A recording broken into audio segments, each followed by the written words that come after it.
தஞ்சை மாவட்டம் கும்பகோணம் ஆதி கும்பேஸ்வரர் கோயிலில் வழிபாடு செய்த அமைச்சர் வினோத் விவசாயிகளின் கோரிக்கைகளை படிப்படியாக தீர்க்கப்படும் என்று செய்தியாளர்களிடம் தெரிவித்தார். தமிழக முதல்வர் விஜயின் பிறந்தநாளை முன்னிட்டு கும்பகோணம் ஆதி கும்பேஸ்வரர் கோயிலில் சிறப்பு அபிஷேகம் மற்றும் வழிபாடு நடைபெற்றது. இதில் கலந்து கொண்ட அமைச்சர் வினோத் கோயில் யானைக்கு மாலை அணிவித்து ஆசி பெற்றார். பின்னர் செய்தியாளர்களை சந்தித்த அவர் நெல் கொள்முதல் நிலைய ஆய்வு, கரும்பு விவசாயிகள் பிரச்சினை, கடன் தள்ளுபடி உள்ளிட்ட பல்வேறு கேள்விகளுக்கும் விளக்கம் அளித்தார். விவசாயிகளின் கடன் தள்ளுபடி 50,000 இருந்த நிலையில் தற்போது 75,000 தள்ளுபடி செய்யப்பட்டு உள்ளது.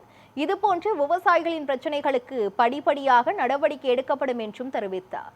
இதில் கோயில் செயல் அலுவலர் முருகன் மற்றும் தாவேக கட்சி நிர்வாகிகள் கலந்து கொண்டனர். மாண்புமிகு தமிழக முதல்வர் தளபதி அவர்களின் பிறந்த நாளை முன்னிட்டு இன்று ஆதி கும்பேஸ்வரர் கோவிலில் சிறப்பு அபிஷேகம் அர்ச்சனை நடைபெற்றது. மேலும் கும்பகோணம் தொகுதியில் பல்வேறு மக்களுக்கு நலத்திட்ட உதவிகள் வழங்கப்பட்டது.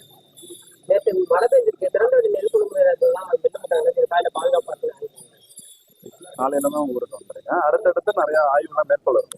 திருமணக்குடி விவசாயிகள் போராட்டம் தொடர்ந்துட்டே இருக்கு. அதுக்கு என்ன பண்ணுவீங்க? அதுதான் காலைல விவசாயி கால் பண்ணி பேசினேன். அவங்க நீங்க ஈவினிங் வரேன்னு சொல்லிடுவாங்க. அவங்கள்ட்ட ஆலோசனை பண்ணணும்.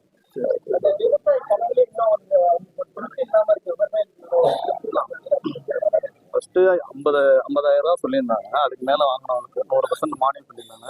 அப்புறம் 75,000 மேல் கடன் வாங்குறவனுக்கு 100% மானியம் கொடுத்துருக்கோம். அடுத்து படிப்படியா